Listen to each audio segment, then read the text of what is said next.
Welcome to the King of Games 98! On this episode, it's Baldur's Gate versus Ocarina of Time.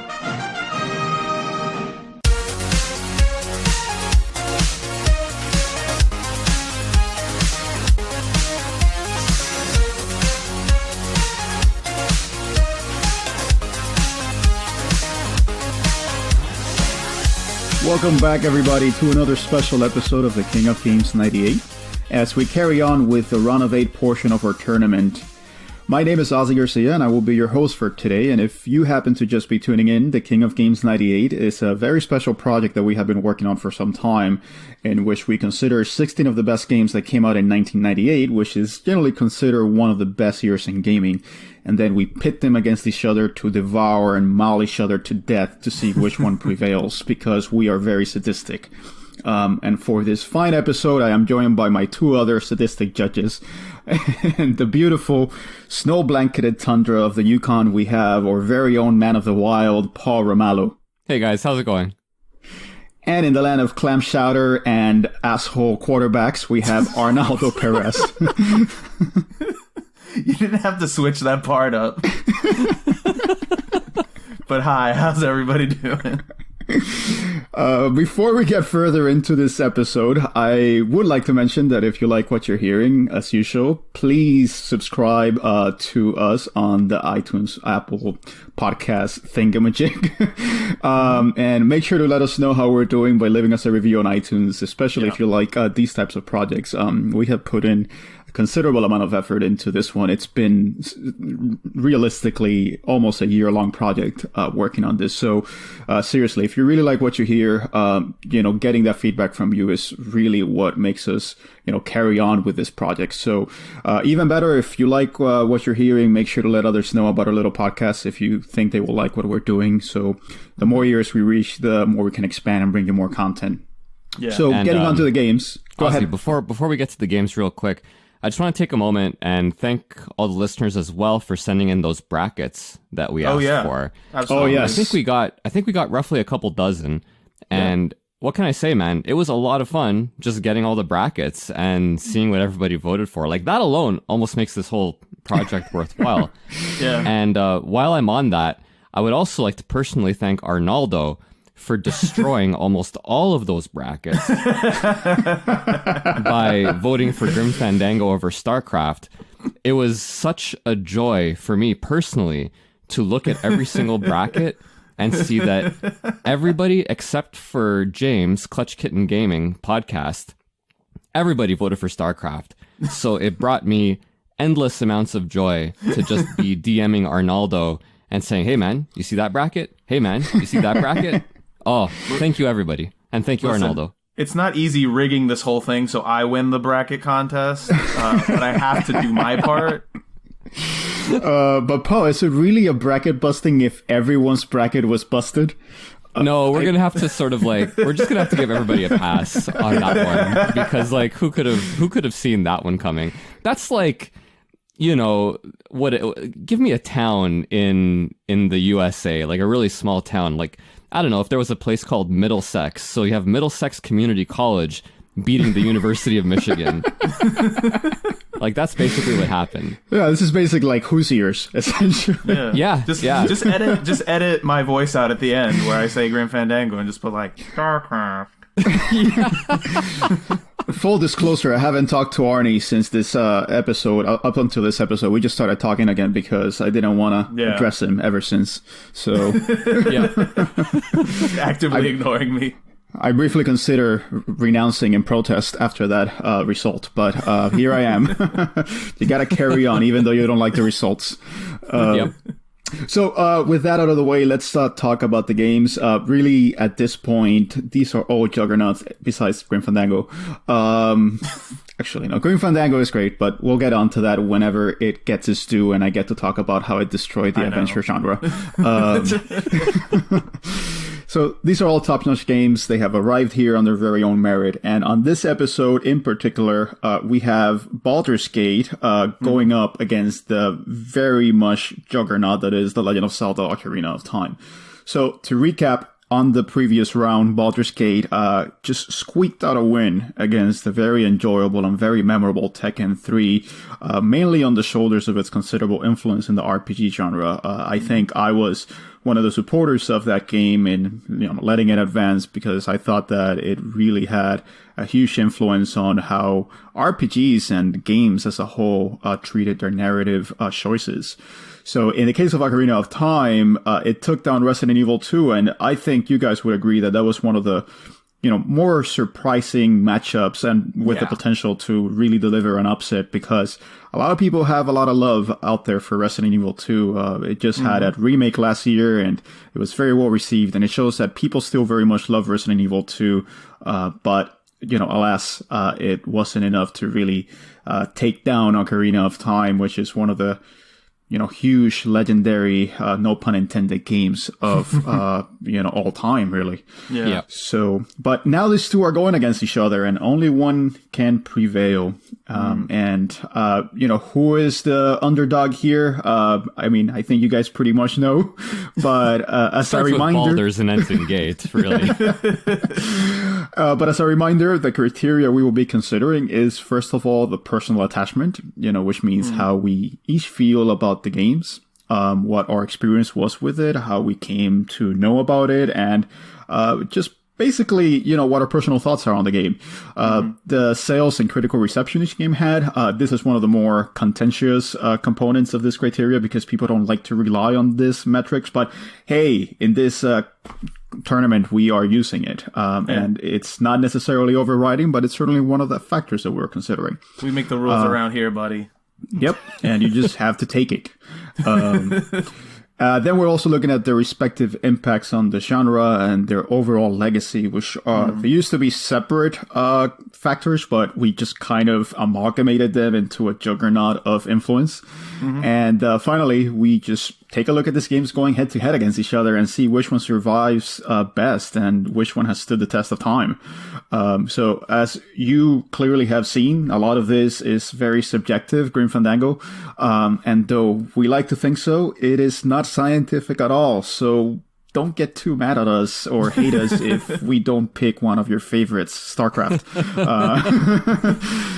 So let's just get a tape here. So Baldur's Gate was released at the tail end of 1998 on, guess what, Paul? Guess what, Arnie? December 21, 1998, which happens to be the exact same day that we are recording this episode. Oh, so, guess what? Right. Happy 21st birthday, Baldur's Gate. You can drink in the US now. So it was developed by Bioware and Black Isle Studios, which were really influential developers at the time. Yeah. And it was an isometric RPG based on the Dungeons and Dragons Forgotten Realms campaign. So pretty big day for Baldur's Gate. So will that be enough to get it over Ocarina of Time? We will see. As for Ocarina, it was released in various parts of the world in November and December of 1998, which was just in time for kids to get the game for Christmas of 1998 and have one of those unboxing videos where the kid goes nuts as he opens it up and it's Zelda! I'm pretty sure one of those is out there on YouTube. So it was developed by Nintendo, big surprise, and it was the first Zelda to go 3D. I mean, I don't think this game needs a lot of introduction because pretty much everyone knows what Zelda is. And so with that out of the way, let us get into the ring. Paul, you were not on the first round episode for each of these games, but let's start with Baldur's Gate. What is your experience with this game? Well, my experience was almost exactly what the developers and publisher interplay intended, which is that, now to be fair, I was working at a video game store at the time, so I just knew more on a day-to-day basis about video games than I know now. Okay, fair enough. So Baldur's Gate was always on the radar, but it wasn't a game that I pre-ordered. It wasn't a game that I had really kind of heard about beforehand. It was a game that showed up on the shelf, and as the months went by, more and more people started buying it. And not only were people buying it, people were excited about it. You know what I mean? It wasn't like parents coming in and buying a game for their kid. It was your kind of typical computer RPG player coming in and very excitedly purchasing Baldur's Gate. So I didn't play it on release. And, according to the sales numbers, not that many people did either. Don't get me wrong. It sold very well on release. It sold better than expectations, but it wasn't the juggernaut that it eventually became. So when I did play it, it was probably a couple years later. I had started playing Planescape Torment was the first game that I actually played using that engine. And then I went back and played Baldur's Gate, the OG, right? So, after playing Torment, I already had an idea of what to expect.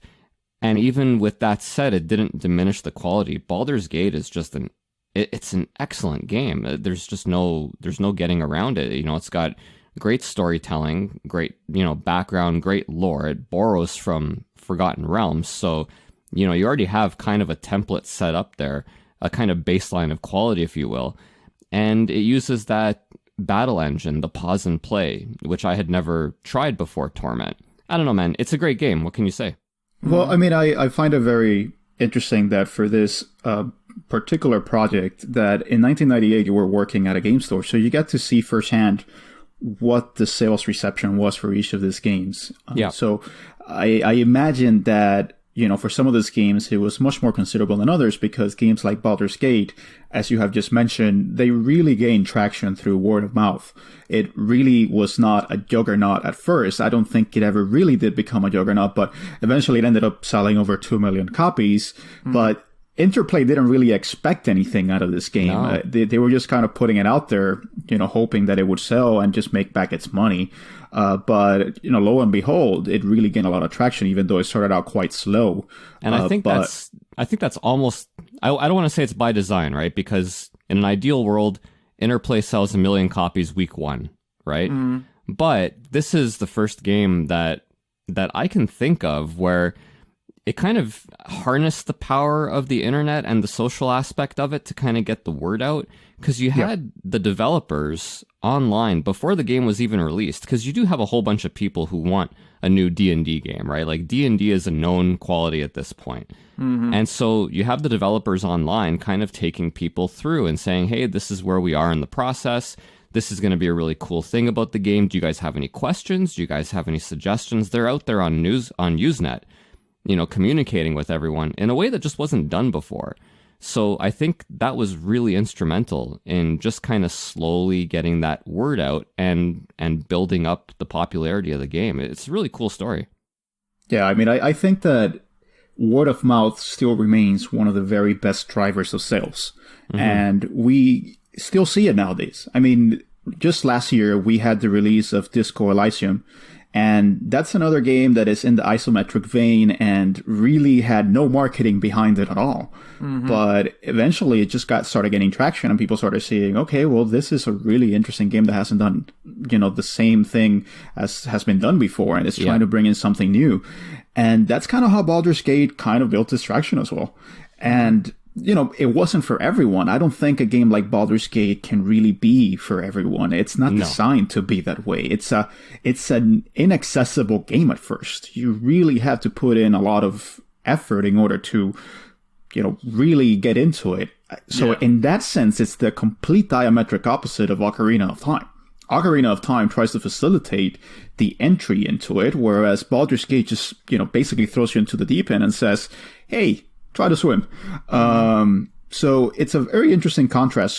But before we get into the matchup itself, Arnie, what is your experience with Baldur's Gate? You were fairly young at the time, so I imagine you didn't play it originally unless you were a 6-year-old wonderkind. Yeah, I was not a RPG savant at that time. And it's kind of like what you said, right? Like, Baldur's Gate is sort of, at the age I was, Baldur's Gate is the game that, like, your older cousin plays or your older brother plays. Like, because they have the nice PC and they can run it. And Ocarina is sort of the game that you get because you play N64 and it's much easier to get into and yada, yada, yada. We'll get into it. But Baldur's Gate, my experience with Baldur's Gate, very limited. Like Paul, I think I played Torment first, like years later, because I'd heard so much about it and how cool it was. And I've played Baldur's Gate in a very limited capacity, but I really enjoyed what I did play of it. It's, like Ozzy was saying, it's difficult to sort of get into initially, but when you do get into it, there's so much depth in that game that it really rewards, like, patience. It really rewards sort of digging into every little nook and cranny of that world. So that was me, is like I've sort of dipped my toe but never jumped in the pool per se. Yeah, and it's not tedious to explore either. Like, you're very well rewarded for exploring. It's not linear, right? You could explore somewhere and just get decimated, and that's actually cool. It sounds awful, but it is really cool. Yeah. Anyway, I digress. But I guess that's one of the things that I want to mention about this game. It's just its inaccessibility cannot be disregarded. I think that needs to be taken into account when talking about this. I think ever since this game was released, we have seen developers try to streamline the process. I think the hardcore fans have really had an issue with that because they want their full min-maxing spreadsheet, full bore, full weight experience. But making it hot in here, Ozzy spreadsheet. Oh, yes. And I think that that's fine for a very particular niche. But I think there's something to be said for, making games accessible. And we might have different opinions about this, but I think you don't need, to dumb down the experience to make a game accessible. I think that there are, as we have seen, more elegant ways to present a very deep and complex game and mechanics. And I think at the very outset, Baldur's Gate was just trying to give you a lot of choice and was trying to give you a very, very complex set of systems that eventually we found could actually be streamlined and could actually be presented in a way that players could get into it without basically having to earn a PhD. So I don't know how you guys, feel about that statement, but I do feel like people put its inaccessibility as a positive, whereas I'm a little bit more ambivalent about it. And that kind of goes to my experience, which is that I played it because, I wanted to see what this influential game was about. And I'm not going to lie, I completely bounced off it. I thought I just do not have the patience because I don't have the time anymore to really learn this game inside and out just to get the story. And part of the problem... Sorry, Ozzy. Sorry, Go ahead. I was going to say, part of the problem is the Dungeons and Dragons rules themselves. When you're talking about streamlining something, you can start with AD&D 2nd edition. It's brutal. And over the years since then, Wizards of the Coast, TSR, whoever owns the license at whichever point in time, they've done a pretty good job of streamlining it, making it more accessible. But at that time, AD&D 2nd edition, man, I remember looking at those books as a kid for the first time and being like, what the fuck? Like, this is THAC0 to hit armor class. What is going on here, right? Like, I mean, you do understand it eventually, but to call it accessible is a joke. No, it is absolutely not. And I think that these games expect a certain baseline of knowledge about D&D before you start playing it.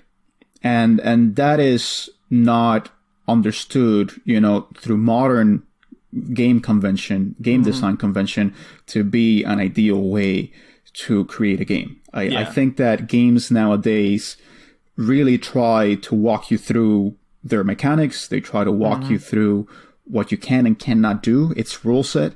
Whereas Baldur's Gate just assumes that you have a certain knowledge of the rules itself. And that's perhaps why I did not go further into it, because I knew that I would have to read an FAQ. I knew that I would have to seek out a guide in order to really get farther into it. And so every time I try to play these games, I try to just go based on common sense, and common sense always gets me destroyed. And I think that's also a point about the freedom of the games. I think that there's a little bit of an illusion of freedom in these games, because you think that you can go anywhere, but you really can't. You're going to get decimated if you do. And so it's kind of an illusion because it kind of walks you through the progressive leveling that you need to be doing. And so I think in theory there is freedom, but in practice it's not quite there. I don't know if you guys feel that that's a correct statement. Like, I agree to a point, right? What I like about that illusion of freedom is that it gives you something to strive for. So, for example, putting Baldur's Gate aside for a second, I'll give you a more contemporary example, Final Fantasy 15, which I know, everybody poops on, but whatever. So there's a section, I think in the first act, where you can go into some mines, and I can't remember exactly what the enemy was called. We'll just call it a lich. It was some kind of like undead lord of some sort. It was like level 50, and I got wasted, destroyed by it. I thought it was great that was even in there, because for the rest of the game, I kept thinking, I'm going to go kill that asshole. I can't wait to go kill that guy. I know he's there. I know he's waiting. He embarrassed me. And half of my game was spent just like, I wonder when I can take him on. I wonder when I can take him on. And I'd go back and I'd poke at him. You know what I mean? Like, so yes, I could never beat that guy at the beginning of the game. I didn't have the freedom necessarily to advance further in that mine, but it gave me something that I could think about for the rest of the game, a goal that I could progress towards. And, and I mean, I don't know if anybody else does this, but like, and I know that these are just like, computer enemies and so on, but I make it so personal. Like, I hated that guy, and I knew very he hated many me. grudges. Yeah. Like, and again, I know he doesn't, but he totally does. Like, he hates my family. He hates everything I stand for. He's probably a communist. What is role playing if it's not, really getting into that role and giving an identity to your enemies? He probably raped and pillaged your town, essentially. Yeah. I totally did, man. Like, my wife's not safe from that guy. I guess an asshole. Yeah. I think that's the beauty of something like Baldur's Gate, and a lot of these, not just computer RPGs, but a lot of these computer RPGs from this time that had that sort of D&D foundation, is that it really is accessible for you to sort of role play into it. Like, it gives you a lot of freedom to sort of create your own story, your own like goals that you can strive for, where something like Ocarina is sort of very simple. It's like, here's the story, here's the characters, you're this guy, like everything's very defined for you, and you sort of play out the story as it was originally designed. Yeah, this is a very true RPG to its very core. You really are inhabiting a character in its every sense, and a lot of it is what you put into it. Yes, you have a certain identity that is provided to you by the narrative, but what you bring into that identity is just as acceptable as what the writers are providing you. It really is, up to your own making. And in that sense, it's very much an extension of the Dungeons and Dragons rules. Yep. But I think, Paul, to your example, I think this was something that was not necessarily done that much at the time in terms of giving you that freedom, as you had mentioned. Yeah. I think it was very much done in the 1980s, where you had those very deep and complex games like Ultima. But I think that nowadays, you take a look at a game like Octopath Traveler, it does give you that freedom. You can go around the world without getting destroyed. But you have certain areas within that world that are high-level areas.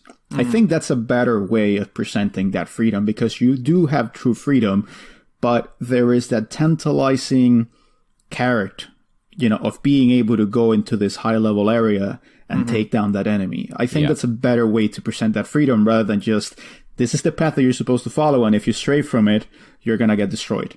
I think that's what I'm trying to get at. I think you're saying the same thing, dude. Because like, even in Octopath Traveler, this is the path you should take, and if you go to that high level area, you're going to get destroyed, right? In a way. in a way, you can actually get farther into the game without going through that high level area through different paths. That's what I'm trying to get at. Yeah. But let's take down Baldur's Gate for a moment and talk about Ocarina of Time, because Paul, I'd imagine that the experience that you had at retail with Ocarina of Time was completely different from the one that you had with Baldur's Gate. Yeah, for sure. Ocarina of Time was one of Nobody the first bought it. games. We're selling. You should have seen the cobwebs around that section. The Zelda section. No, it's one of the first games I remember where the pre-order drive was just gigantic. Part of it was because of the gold box and the gold cartridge, which, nowadays that kind of thing is a staple. And it's almost quaint, the gold cartridge and the gold box by comparison. But the pre-order drive was huge, and there were tons of people buying it when it was first released. So, yeah, it was extremely popular. It was absolutely a system seller. It was absolutely the most anticipated game of the year. And because I was, I think, 19 at the time, I would... my hipster sense was like, come on, it's overrated, whatever, Zelda, who cares? But yeah, no, it was at sales, man, it was gigantic. What was your experience that year with Nintendo 64? Had you seen a lot of movement on the Nintendo 64? Because as we all know, the Nintendo 64 did not have a ton of games. So what was your experience at retail up to that point that year with the Nintendo 64? Bafflement at its success. Yeah, I had no idea why it was so popular. I mean, again, like I was sort of like the gaming hipster. I mean, I still kind of am now, but yeah, I just look. There were a lot of families buying it. There were a lot of kids buying it, and I just couldn't identify with that. So to me, it was baffling why everybody wouldn't just straight up go PlayStation. But I mean, that was born sort of anecdotally, from my experience, which was that you had a lot of adults buying Metal Gear Solid that season, and then there were a lot of kids buying Ocarina of Time and Turok and so on and so forth. So, baffling to me, but in retrospect, makes perfect sense. Did you find that a lot of parents were buying Ocarina of Time? Do you see this, retail drive, from parents, like that was the game to get for Christmas? Oh yeah, no doubt about it. That was the N64 game, bar none. It was all anybody ever talked about. I mean, it was also the only N64 game. Also that. Yeah. Arnie, what about you, man? I mean, again, you were quite young, so you probably got to this game a few years down the line. Okay, I'm gonna be honest. When we decided to do this was the game that I was most dreading talking about. Because, well, it's in the sense that, like, what more can you really say about it, right? Like, everybody's said everything about this game, and it's so big, and it's so, such a phenomenon that it's, like, difficult to find anything interesting about it, because I've already heard it. More to my experience with it, I didn't play it on release, but I played it. Well, I shouldn't say I played it. I sort of experienced it shortly thereafter. I had a neighbor kid who I would go over to his house. He was like a couple years older than me, and he would play it all the time. So I was sort of that kid that would sit and watch him play it. And I will say, like, when I was a kid and I saw it and I saw him playing it, I was absorbed. Like, I loved it. But I never owned it as a kid. Like, I never bought it for myself. I was never inclined to get it for myself. I don't know why. I think it just never, it was always something that I enjoyed watching, but I never thought like, oh, this is the one that I want, I think it helps that my Nintendo 64 didn't get as much playtime as my PS1 did. Yeah. I mean, I think that this is one of the aspects that is more difficult about this next round, which is that a lot of people expect certain games to just dominate. And I know even on the first episode that we released, when we announced the bracket, I think that people expected, that all of this was just going to be so that Ocarina of Time would succeed. And, it's not that we want to go against the grain, but we kind of want to give these games their proper due on their very own merits and see them from a different perspective if possible. And I think that's just a little bit hard with respect to Ocarina of Time. Yeah. More than anything, I wanted this to be a chance for me to talk about, or us to talk about all of these games, right? Yeah. The winner's going to win, the loser's going to lose. That's fine. And it's fun, and I'm enjoying, like, doing this format. But for me, it was like, now I get an opportunity to talk about Baldur's Gate. Would I have gotten that opportunity otherwise? Probably not. I mean, Maybe Eventually. but who Eventually, knows, yeah. right? So it's just It's fun, not really like- about who wins. I think that's what we're trying to get at. It's just the winner is not necessarily the point. It's Exactly. really exploring these games. And I think, again, I mean, I was on this 2 episodes, with respect to Baldur's Gate and Ocarina, but I'm just going to state my experience with Ocarina. I did not... I never cared for Ocarina. I think it was the fogginess of it all. I think it was the simplicity that I saw in the Nintendo 64 graphics compared to the PS1. I was always a PlayStation kid. And I just felt that that's the type of experience that I wanted. And, I would see people just stouting their Ocarina, and it was like the only game that they could really talk about. And because you were sold into the system, because that was the system that you had, you kind of had to hype it up. You had to hype up the games that you were playing, because you didn't really have a choice of playing Metal Gear or Final Fantasy 7 or 8. Yeah.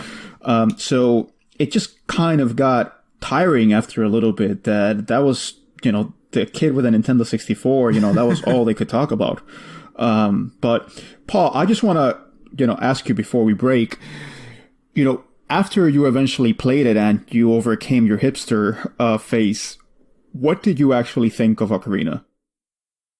It's a kind of complicated question because, look, objectively, I could see exactly why it was so beloved. It smacks you in the face right at that title screen. You know what I mean? Like, you have the piano, you have Link riding across on the horse. It is a fantastic intro. And I was like, and just seeing that intro screen, I was like, oh man, this is probably going to be the real deal. And I played it, and again, I could see why it was so popular. I did not get through the game. I made it to Hyrule Field, and I was exploring, and that was all well and good, but it just didn't grip me. So, it's one of those things where I can appreciate it, especially after having played and enjoyed Breath of the Wild. Because Breath of the Wild, you can see how it takes so much from Ocarina. And Breath of the Wild, yeah, that I played all the way through, and I really, really enjoyed it. So I don't even really know exactly what it is about Ocarina that didn't grab me, but with Breath of the Wild being such a similar game, it's just very interesting that it did. In any case, because of that experience with Breath of the Wild, I could see why Ocarina was so good and so beloved. I was impressed by it. It just didn't grab me. Yeah. What about you, Arnie? I had a similar experience to Paul in that when I finally did play it, I enjoyed what I played, but I never saw it all the way through. And it wasn't because I got tired of it or I wasn't enjoying myself, but it was one of those where I started playing it, and then I just dropped it for one reason or another, and I just never came back to it. I have been meaning to try to get the 3DS version, because I've been wanting to finally get it off my list, essentially. Sure. But that first moment when I played it on the N64, I think, my opinion, there's no doubt that Nintendo made something special. This is a game that I think most people would agree is good. Like, it's enjoyable, it's fun to play, but it just didn't grab me like other games I've played before have. Yeah, and I think that's also my experience, but I will also, just to go to bat for it, say that it is a game that, whenever you let it kind of absorb you and let it sink into you, it becomes very engrossing. Yeah. It's a game that requires a kind of state of curiosity in order to advance. It's not necessarily a game that gives you all the answers right away. You kind of have to poke around in order to advance. I mean, even at the beginning, you kind of have to figure out how to get into, the Hyrule Forest and stuff like that. The Lost Forest, I don't remember what it's called. And it really rewards that kind of childhood wonder in a sense. So I think it's a testament to its, design that kids that were probably 10, 11, 12 at the time really hold it in such high esteem, because it really gave you that sense of adventure that a game like Baldur's Gate would provide to someone older, at an age that you were not necessarily, you did not have the capacity necessarily in order to learn, a complex game. And so in that sense, it distilled a very, very broad and epic experience into a very accessible format. Yeah. So I think there's merit to that. And I think that when you look at this game 21 years later, it's a little bit harder to kind of appreciate it on its own. I mean, you can appreciate it in a detached sense, I think.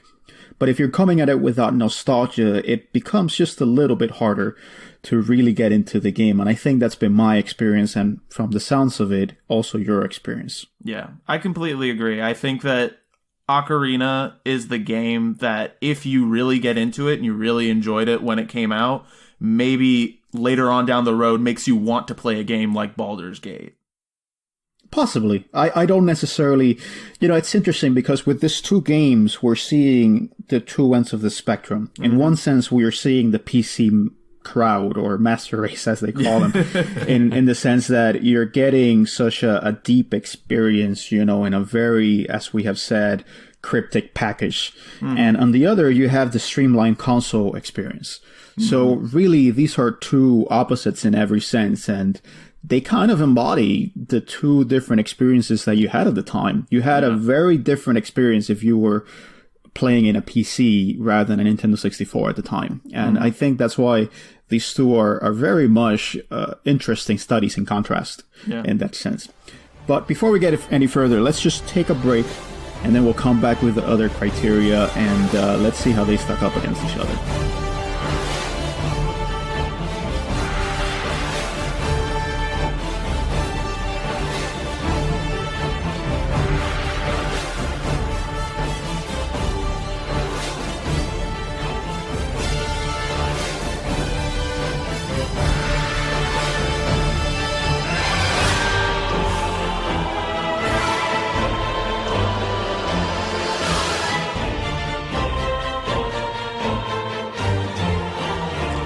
Alright everybody, and we are back, and let's talk about the very contentious metric that we talk about in these matches, and that's reception. So we are going to be talking about how these games did sales-wise and how they were received critically.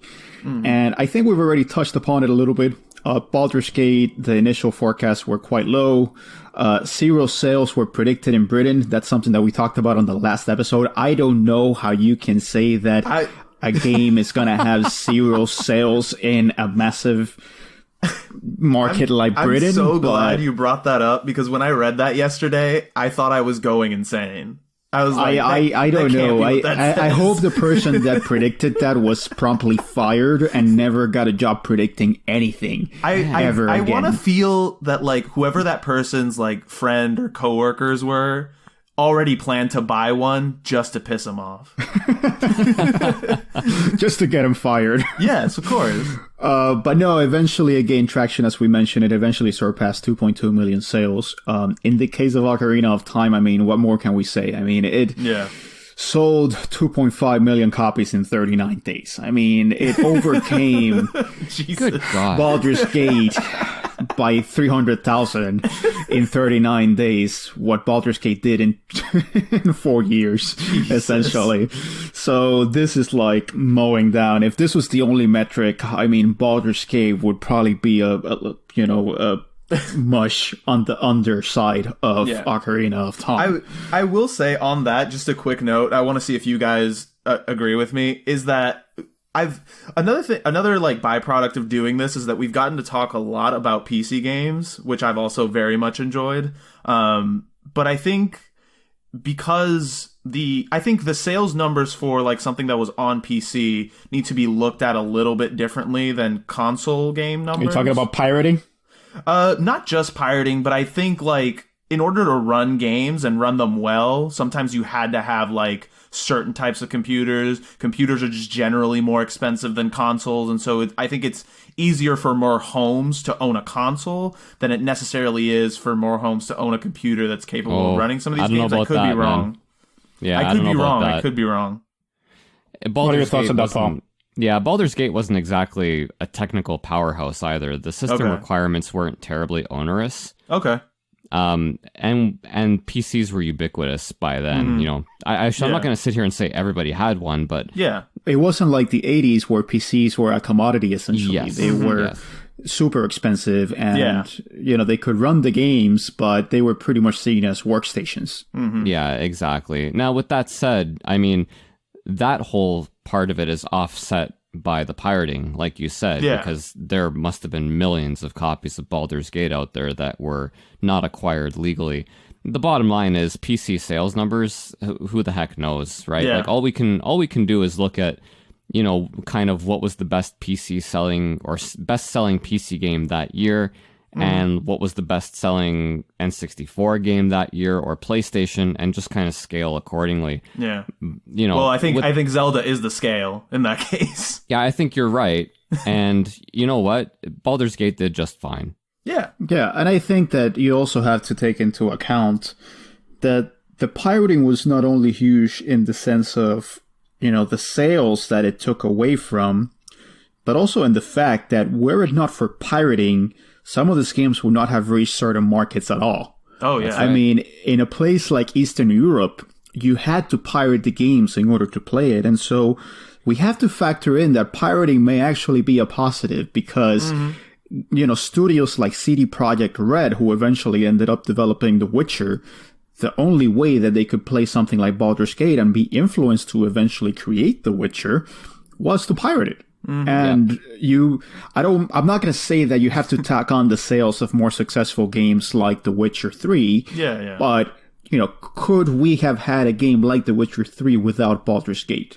And I think that the pirating really was an instrumental component of getting that experience across to markets that would not otherwise have received it because they did not have that retail presence. Yes. Yeah, it's a complex issue, right? It really is. Because if I'm a publisher, I'm thinking pirating, that's the worst. And you have mathematical figures to show you why.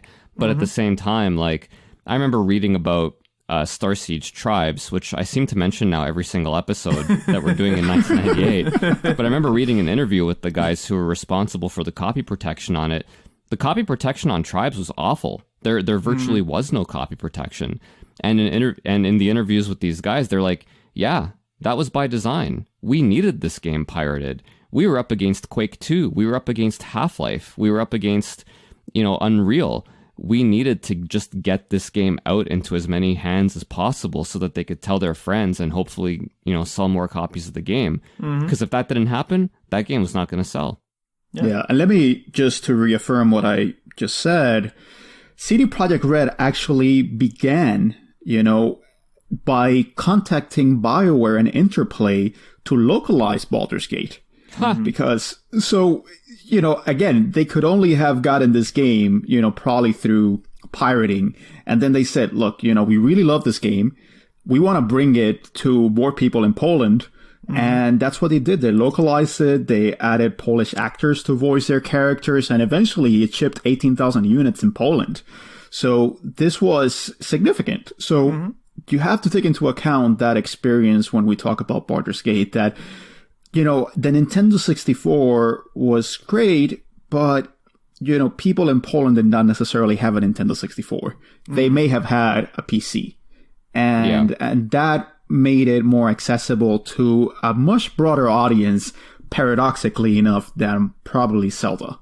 Yeah. I don't know if that makes sense. Yeah. It makes sense. In conclusion, the Region Free Gamers podcast advocate for piracy. I disavow that statement. I respectfully dissent. Our official position on piracy is it's complicated. Exactly. Anyhow, what about review scores and so on? Yeah, no, review scores, I mean, they were good. I mean, it holds a Metacritic of 91, as we mentioned, and PC Gamer said that it reigned supreme over every RPG out there.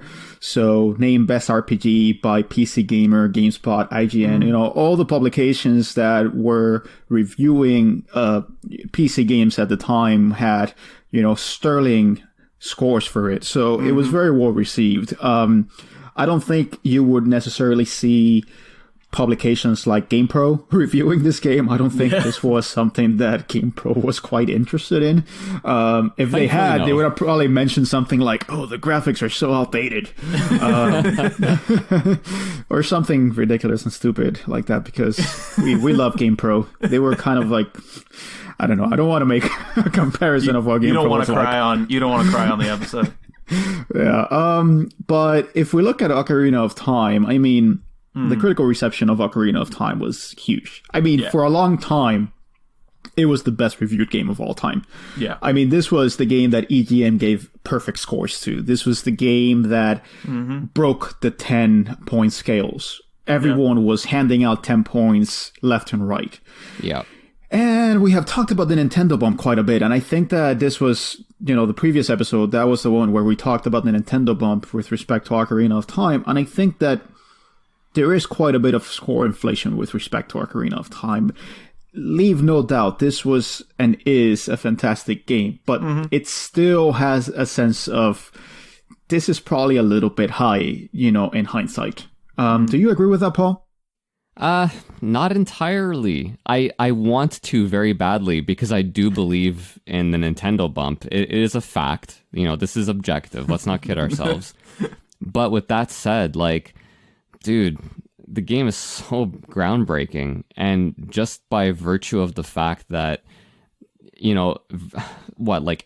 AAA third-person adventure game has cribbed from it, over the past 20 years, nothing like it was done before. It solved the entire third dimension. Up until that point, developers I'm not going to say they had no idea what to do with 3D, but Ocarina solved so many issues so simply and elegantly. Man, oh man, does it deserve 10s across the board? Maybe not, but does it deserve to be, considered the quote unquote best game that year and perhaps the best game ever? Yeah, probably. Spoilers. Well, hey, that doesn't mean I'm going to vote for it. Like I said, I only played it for, 5, 6, 7 hours, and then I lost interest. Yeah. And as we've seen, for example, with, StarCraft and Grim Fandango, crazy shit can happen here. But I think that you're right in the sense of the mechanics that it created. I think the C-axis targeting was huge. Oh my God. Because before that, action games were kind of sloppy in the way that they targeted. You had this, system whereby, you kind of had to go on faith that you were going to target the right enemy, and more often than not, you wouldn't, and it would just kind of be a crapshoot. There was a degree of, sloppiness to the whole thing. And with Zelda, it just kind of allowed you, through the C-axis targeting, to really step into the shoes in a way of the character itself and the avatar that you're playing as, and kind of see from their perspective. And I think this was a precursor to the over-the-shoulder camera that we would eventually see. So, it's something that we eventually started, seeing as a commonplace mechanic in other games. And I think even subconsciously, it really influenced a lot of developers that would eventually be making their own games. Yeah. Also something like day and night cycles, that was not standard at all at the time, but this game had it, and the idea that depending upon the time of day, you are going to have a different experience, the environmental factors will differ, that was also something that was very interesting and dynamic for its time. So, Arnie, I don't know how you feel about that, but I would like to get your thoughts on it. In terms of the critical reception for Ocarina? Yeah. Oh, yeah. I mean, listen, I'm going to agree with most of what you guys are saying. Like you guys, I think that Ocarina is fantastic. I think that it deserves some of the praise that it gets. Do I personally think it's the greatest game of all time? No. But is it one of the greatest games? Yes. It was very groundbreaking. It laid the foundation for a lot of the stuff that we saw come after it. And I don't think that you can take away from that. Whether there is a Nintendo bump, there isn't a Nintendo bump. Spoiler alert, there's definitely a Nintendo bump. I'm making that the official conspiracy, non-conspiracy theory of this podcast. But I don't think you can deny the impact that game had. I don't think you can deny that Nintendo definitely made something special when they made Ocarina of Time. But let me ask you a question, and this is something that I asked on the previous tournament episode. Yeah. But I want to ask to you guys because I'm interested in hearing. The Nintendo 64 is notorious for not having a ton of games. It doesn't even reach 300 in terms of the games it has. And you have 10 million people owning a Nintendo 64, let's say hypothetically in 1998. And they haven't gotten many games that year. And Zelda's supposed to be a pretty significant game.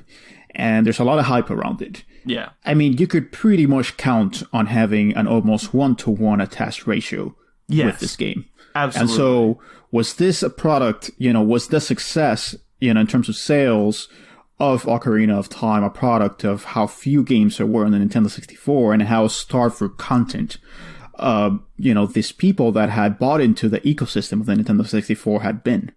I think that you can, for the sales numbers, there's no doubt that the fact that there weren't that many big system sellers on the console made it an easy buy for almost anybody who owned it. Like, if you own a Nintendo 64, you probably need to get Ocarina of Time because it's just a marquee franchise on a marquee system, and that's just what's going to happen. I think you saw a similar thing with the Switch and Breath of the Wild, obviously not to as that a great as an extent, but there was a lot of attach rate to that because it was the big game coming out at that time, and so people were like, "There's not a lot of stuff out right now. I'm definitely getting Ocarina of Time." But I think when you see the reviews, I don't necessarily think the fact that that was one of the few games that people had meant that everybody was going to love it as universally as it is loved. I mean, if that was the case, Quest 64 would have had terrific reviews. Exactly. That's not how it turned out. And I think there might have been a little bit of a feedback loop there where you've got people who purchased an N64, perhaps not entirely satisfied with it at this point because there aren't that many games, and then along comes Zelda, so perhaps they're a little bit more vocal in their enjoyment of Zelda because they have to kind of justify that purchase of what was then the firmly the second place console. So, maybe there's a little bit of that too. But I will also argue for the flip side, which is that there were a ton of people that bought into the Nintendo 64 because they expected a continuation of the Super Nintendo. Yeah. And by this point in 1998, you arguably had possibly a lot of people that had been disappointed, had been burned by the Nintendo 64, and they may have said, you know what, to hell with this, I'm going to go PS1 because I get to play Final Fantasy VII, and I get to play Tekken, and I get to play all these other games that are releasing almost every day. And perhaps by this point, a lot of people had already tuned out. And so perhaps it's to their merit, of Ocarina of Time that it really had a huge influence and impact, even though there may have been a ton of individuals that may have decided that was it, that they had seen enough. Yeah. Maybe. Yeah. And go ahead. I wanted to quickly ask both of you something because and it's in relation to Baldur's Gate. I don't mean to sort of derail our Ocarina conversation, but I wanted to get Paul's perspective on this. I kept seeing, whenever I was reading about Baldur's Gate, I saw multiple times people saying like, Baldur's Gate was essentially the computer RPG that sort of saved the genre. And like, I don't know what your sort of interest level in that specific genre was, like computer RPGs like that, but do you think that's true? Like, do you think it was struggling that much before Baldur's Gate sort of came on the scene? That is 100% correct. Like, I would argue as well. There can be no doubt about it, because you had kind of a heyday around the release of Ultima 7, but you also had a steadily declining quality, specifically of Dungeons and Dragons RPGs. They just did not evolve with the times. And quite frankly, they weren't really ever that good to begin with. Eye of the Beholder was probably the high point for a while. But yeah, the computer RPG, like the D&D license, was almost worthless at that point. And yeah, Baldur's Gate came around and just, I can't overstate it, single-handedly resurrected that genre. Up until then I think you had Fallout 2, which was popular, but not that popular. Well, the first Fallout. Sorry, what was that, Ozzy? The first Fallout, and I think Fallout 2 came out that year. Yeah. And it was popular, but like Baldur's Gate really pushed the envelope. It really moved the genre forward. Look, don't get me wrong, something would eventually, right? Like that's an inevitability. But as I've said before on this show, like someone had to be first, And Baldur's Gate was not only first, but they brought the big knife. They brought the big knife to the fight. Like, it really advanced everything. Yeah, and I let me just mention, I mean, you can attribute the decline in interest in the computer RPG to one game, and that was Doom. You know, as soon as Doom came out in 1993 or 94, one of those years, the first-person shooter became the genre that everyone wanted to experience on the PC. No doubt about it. At this point, you had 3D accelerating cards. You know, you had the dedicated, graphics card, and everyone was just pushing the graphical envelope. Everyone just wanted to give, their very best, photorealistic, quote unquote, experience. You had Unreal, which we talked about. You had Half-Life, but you had Quake as well, and you had all these games that were sucking up all the air of the PC arena. And, in that sense, where does a game like Baldur's Gate fit in? And really, were it not for Baldur's Gate, I think that you would not have seen other RPGs that came later, like Icewind Dale, like Dungeon Siege, etc. Planescape, Yeah, and so... yeah, it made it have a new heyday from roughly 1998 to maybe 2003.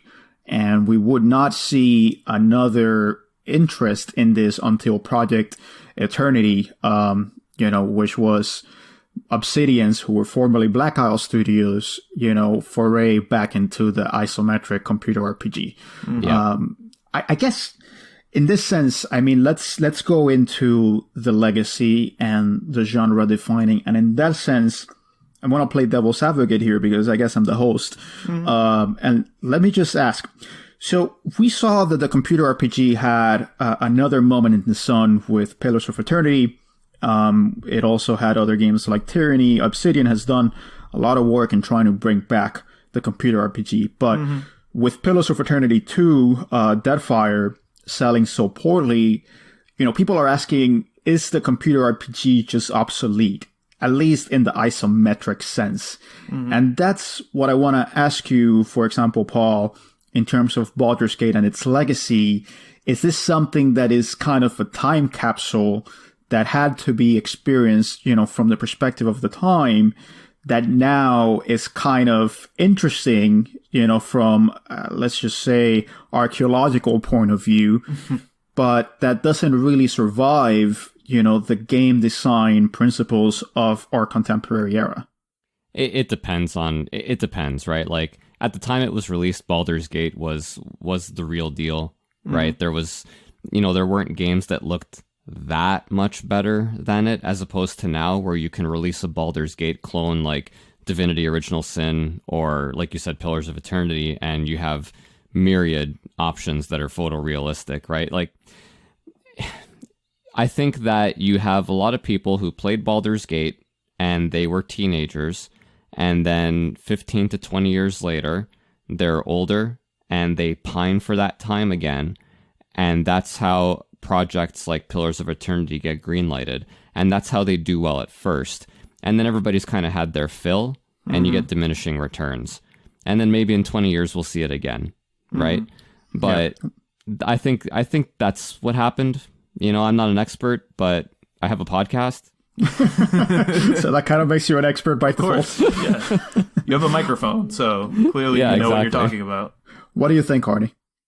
I think there's something to that. I think that like any genre, I think computer RPGs need to sort of continue evolving, continue getting with the times. Like, what worked back then doesn't necessarily work now, but I don't think that's something that's exclusive to that genre.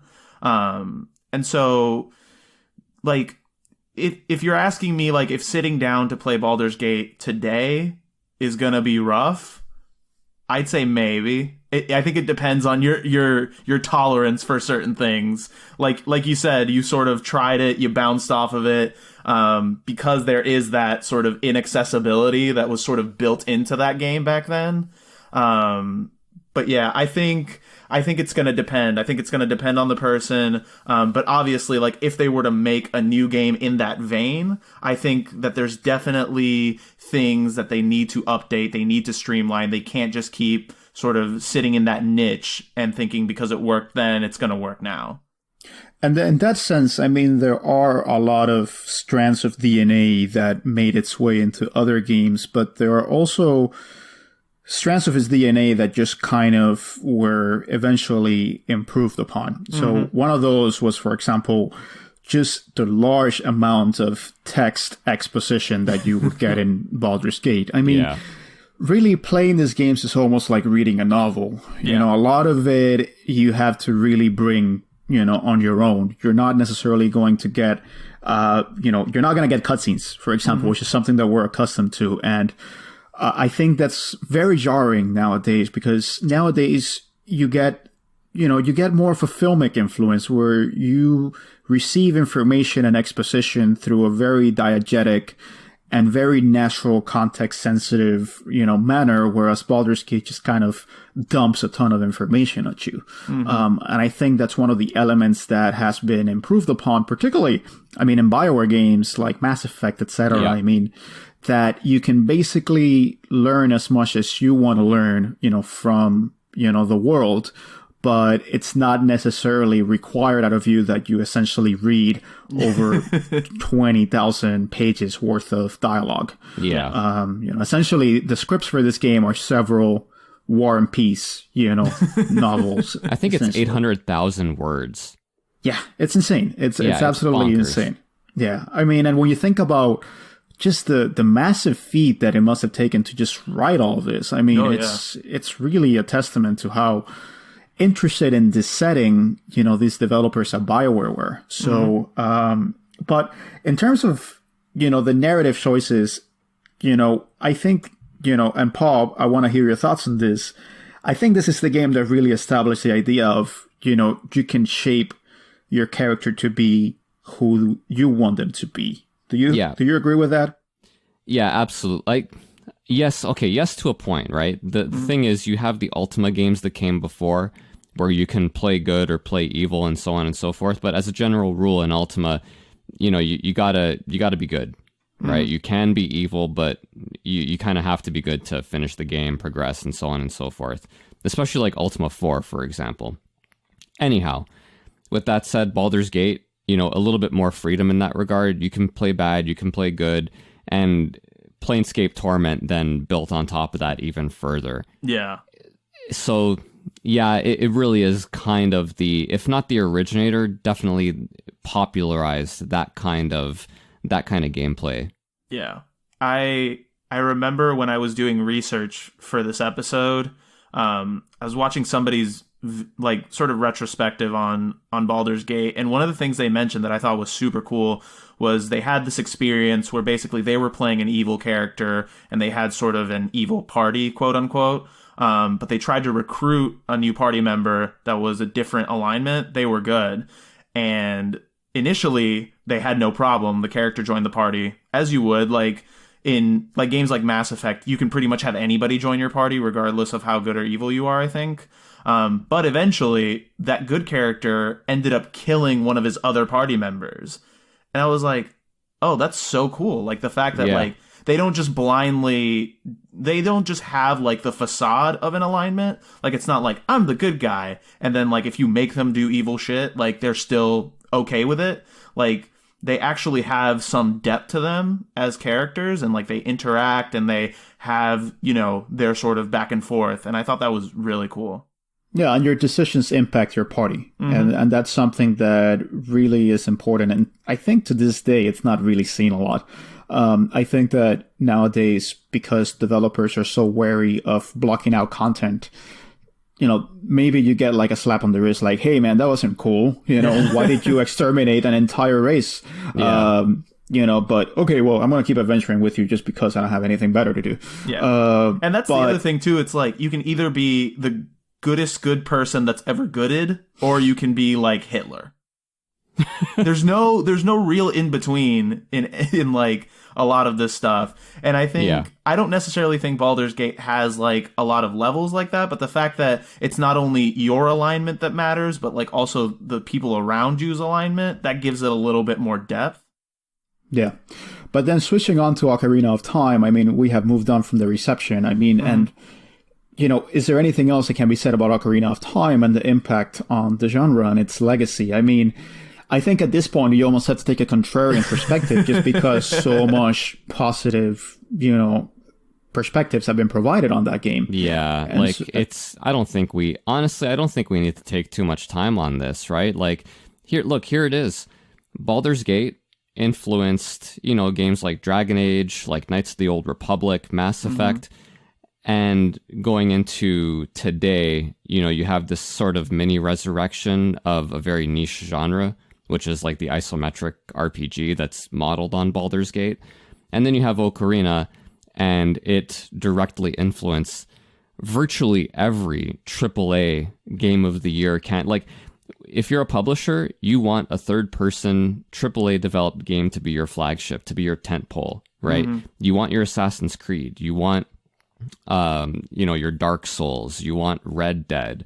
This can all be traced back to Ocarina, not to mention Breath of the Wild. I don't know, is there any more to add than that?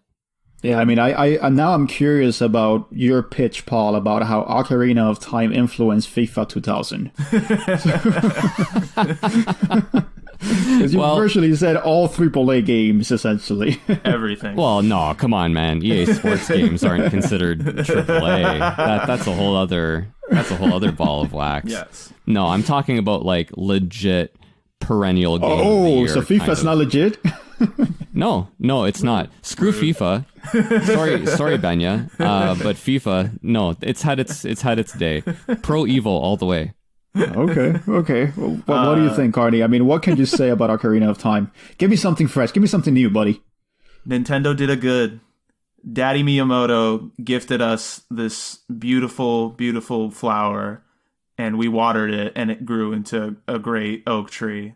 I've got something this new. Game. I've got something new. All right. It's so hard to talk about this game. Please, go for it.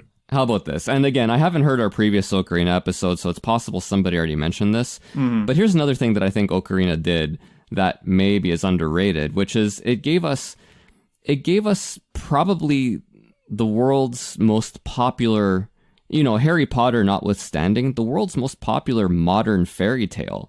Like the symbolism in Zelda is universally known, and that's probably by design. You know, everybody knows what the Triforce is and what it stands for. You have like the Ocarina itself. There's so much symbolism, so many symbols used in that game. And I think Nintendo knew exactly what they were doing with that. And, you know, sort of crafted or built on what is essentially like the modern fairy tale. That's my opinion anyway. Yeah, I mean, I think that's how fables essentially are told in this modern context. You know, it is through games, etc. And Zelda takes a lot of tropes, you know, of fairy tales and, you know, turns them into its very own thing. I mean, yes, Link is an elf, but you're not quite thinking Legolas elf, you know, when you see Link. I mean, and it is a very, you know, childhood friendly, you know, telling of a fairy tale. And I think you're right with respect to that. It's a timeless tale, you know, retold over and over again of good versus evil and the cyclical nature of good versus evil, you know, but it's presented in a manner that, you know, kids can relate to. And I think also Ocarina of Time does something, which is that it's a Bildungsroman, you know, that genre of coming of age tale, you know, where you have Link coming into his own and fulfilling his destiny, and you start playing with him as a kid. And he kind of sees what the future will hold for him, and eventually you get to play with him as a teenager. I mean, not quite an adult, but as a teenager. And I think for kids back in the day, you know, that they may have been 10, 11, 12, to be able to go through that progression, you know, that gives you this growth was very meaningful.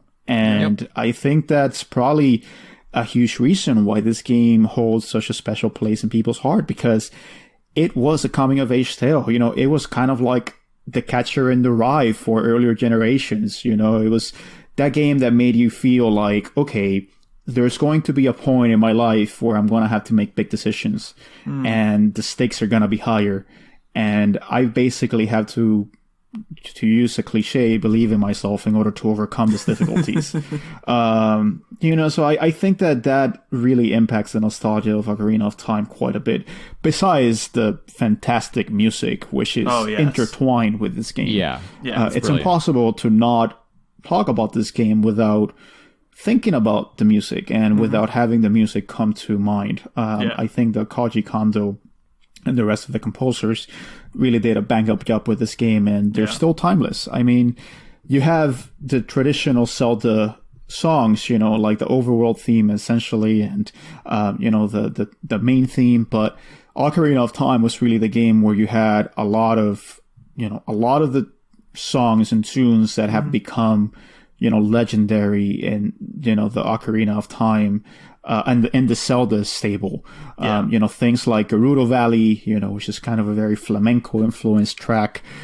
You know, the Hyrule Field track, you know, all of that. They're songs that are played in concerts every single year, and they're remixed and covered by tons of people on YouTube. I mean, it's huge. It's been a huge influence to so many different gamers, you know, around the world. Yeah, I think that was one thing that I'm glad you brought up, because I wanted to mention that as well, is that Nintendo did something very smart in making music and musicality a mechanic in that game. Because when I think of Ocarina of Time, one of the first things I always think of is the actual ocarina, and like playing the Song of Time, playing Epona's song, like stuff like that, like really gets stuck in my brain, and that's sort of what I most fondly remember about that game. Yeah. So yeah, I mean, there's not a lot more that can be said about Ocarina. I mean, it's huge. I mean, I think as Paul mentioned, the difference is that Ocarina saw its influence spread across almost every genre, whereas Baldur's Gate saw its influence kind of spread to a very particular type of game. Yeah. And I think it's significant in that sense, but, you know, here Ocarina, you know, clearly gets the nod. So with that said, let's take a break and let's finish it out with putting these games head to head, which we kind of have been doing, but just kind of seeing how they stack up, you know, in a modern context. So we'll be back.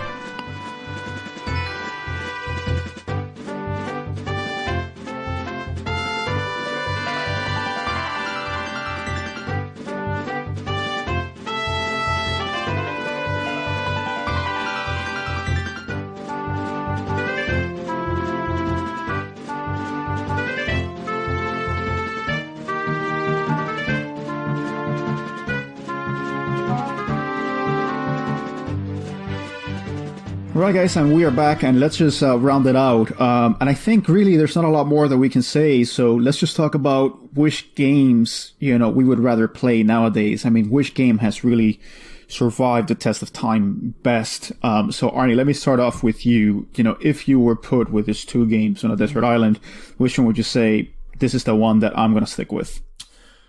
You know, I'm gonna speak from the heart. And not trying to be a contrarian, but I think it would be Baldur's Gate. Given the choice between the two, I think there's more meat on that bone that I am okay with sort of taking the time to figure out with Baldur's Gate. Zelda's amazing. I would love to play it. I still have to play it. But given the choice between the two today, like 28-year-old Arnie would rather play Baldur's Gate, I think. What do you think, Paul? It's a really interesting question, because here's the thing. Here I choose to interpret it sort of in a different context, which is that my original gut reaction was, yeah, I'd rather play Baldur's Gate. I'm an RPG guy. You know, that's kind of my bag. Like, these are the games that I play every single year and I don't get tired of.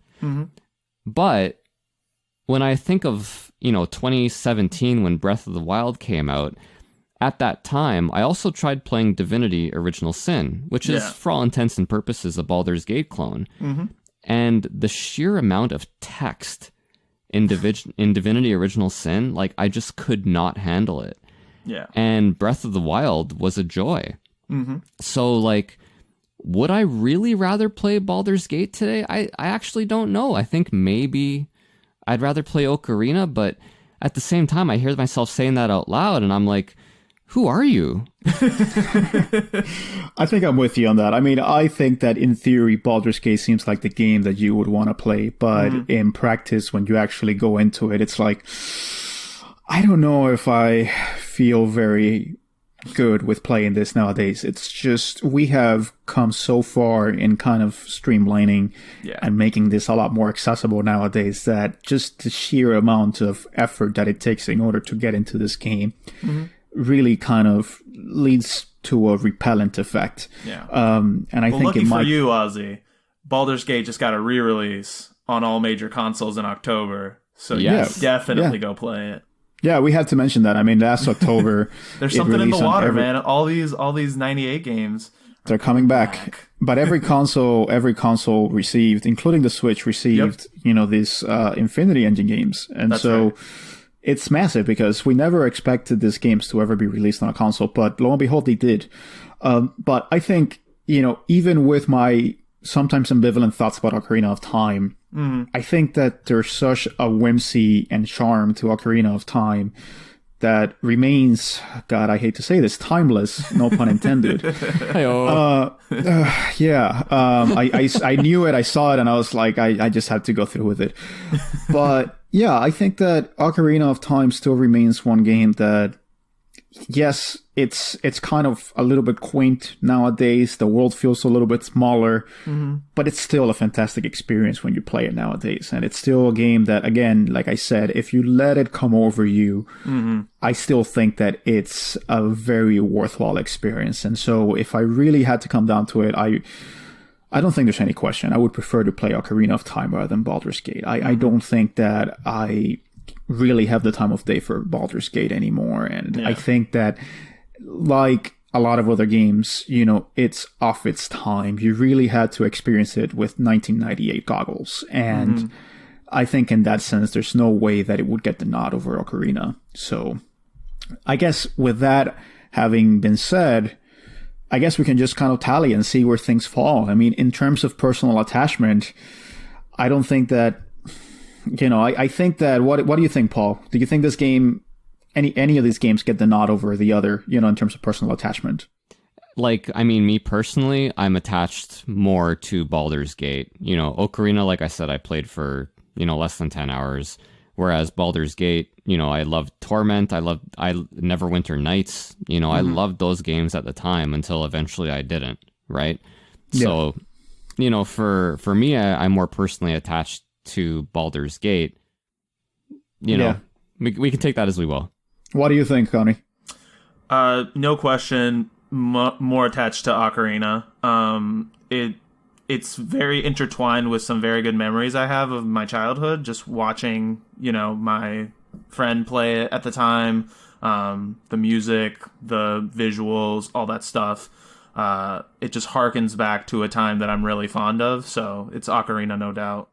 Yeah, same for me with Ocarina. I think that even though I was a PlayStation guy, I just couldn't ignore how big Ocarina was. And secretly, I was a little bit jealous of everyone because I kind of wanted to see what that water temple was all about. I see. You buried it at the end of the episode, so people that don't listen this far will never find out the truth.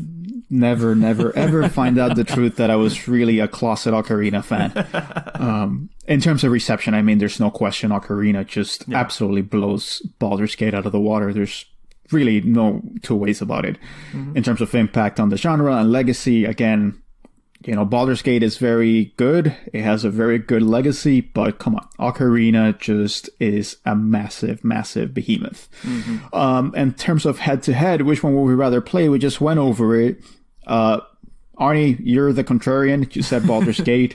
I enjoy torturing myself on a daily basis. Paul and I both said Ocarina of Time. And I still can't believe I said it. I'm sitting here and I'm like, really? Did I just say that? Because as recently as the beginning of the episode, I was like, I knew this question was coming and I knew my answer was going to be Baldur's Gate and it wasn't even close. But yeah, like, boy, Divinity Original Sin really friggin' turned me off. Yeah, so if we were going just by the metrics, I think that there's no question that Ocarina of Time would go forward. So I guess it comes down to this. Should I go forward, guys? Of course. I don't want to say it, but yeah. I say yes. So yes. Yes. So it's an unanimous yes. It's a 3-0 squash. I'm Arnie's sorry, Baldur's Gate. non-committal noise is a yes. I know. Yes. Well, it's just like, I don't want people to get the wrong impression. I love Ocarina of Time. I think that it's one of the greatest games ever. But it's funny, like a lot of these games that I didn't know that much about, when I start digging into them and I start researching them, I'm like, damn, I'm like really starting to get into this now. And so it's a shame that like Baldur's Gate doesn't get to have a little more airtime. Yeah, but you're not going to screw this up, Arnie. So. It's how I feel about StarCraft, that little underdog that... Yeah, it was such an it needed more time in the sun. It really did. Yeah, it died too soon. I wonder how that came to Juggernaut, man, pass. Grim Fandango, it's just like, right. You just can't beat it. Plowing away. Yeah. Well, let's give a warm goodbye. Let's put it on a ship and give it a funeral pyre as it deserves. By Baldur's Gate, you were able to advance. You took down Tekken 3. You did your best. You were never really, in a position to take down Ocarina of Time, unfortunately. Probably not. But taking down Tekken 3 is an accomplishment in and of itself. Absolutely. It was touch and go there for a moment. So I think that it deserves special mention and recognition for what it actually did in getting to the round of 8. I'm actually glad I wasn't on the Tekken 3 episodes so you guys could hear me dismantle it. So I'm glad that everything worked out for the best without my involvement. Yes, but we ended up giving both games a fair shot, so I'm glad that we were able to be objective as we usually are. But yeah, goodbye Baldur's Gate and Ocarina of Time. You have gone on to the semifinals, so next one it's gonna be difficult. So it's getting really, really to the nail-biting phase, and we are a little bit ambivalent about Ocarina of Time. So this might be quite interesting in the next round. Certainly will. Yeah. So with that having said, guys, if you enjoyed this, please make sure to subscribe. Please make sure to give us a review. Again, you know what? It's not even to help us grow. We just really, really, really feel good when we get a new review. I mean, you should see us. We're like kids on Christmas. Arnie's like, oh, guys, we got a new review. And someone hopefully says something good. We still haven't gotten anyone that says something exceedingly bad. I don't think that... I'm running out of family members I can convince to give us anonymous reviews. So I'd really appreciate it if somebody stepped up to bat for me. Yeah, like at this point, if you're giving Joe Rogan a review, he doesn't care, okay? Like he's done. He's got his reviews. It would just be a drop of water in the sea. For us, it will be a tsunami, just to give us a review, so don't make it a drop of water, make it a tsunami. An oasis in the desert, that is the Apple Podcasts landscape. Yes. I'm not going to say how many reviews because Paul basically shied at me for that last time, but we're still not at the level where I want to be. Yeah. And let's make a realistic goal. 500 reviews within the next 2 weeks. Shut up, Arnie. just shut up, Arnie. But yeah, seriously, guy. And if you want to talk to us more about it, if you think that we completely screwed up and Baldur's Gate should have really advanced, please let us know. We really want to have this discussion. We really want to have this argument on the internet with people that we barely know. It's really what we live for. It's really what the internet was made for. So just let us know. We have a website, regionfreegamers.com. We're going to be posting up, a write-up about Baldur's Gate and Ocarina of Time and see how they compare against each other, in a more journalistic quote-unquote fashion. And we also have Twitter, Region Free Gamer, because Twitter doesn't give us too many options. And of course, we kind of grew out of the Instagram community, so we're on Instagram, Region Free Gamers Podcast. That's probably the best way to reach us, to be quite frank, because Arnie is usually there helming the Instagram, and that's usually how we communicate with our audience. So definitely make sure to give us hit us up, slide into our DMs, whenever you want. Yeah. If you're old, you can also email us, but who would ever do that? We check our emails. We are old, so we check our emails. Yep. But this has been another episode of the Region Free Gamers podcast, particularly the King of Games 98. Right. This is super fun. We are kind of hitting the home stretch now, so we really look forward to rounding this out and seeing how everyone feels about our conclusions. So with that having been said, thank you so much for joining us, guys, and we will see you on the next episode. Thanks, everyone. Bye.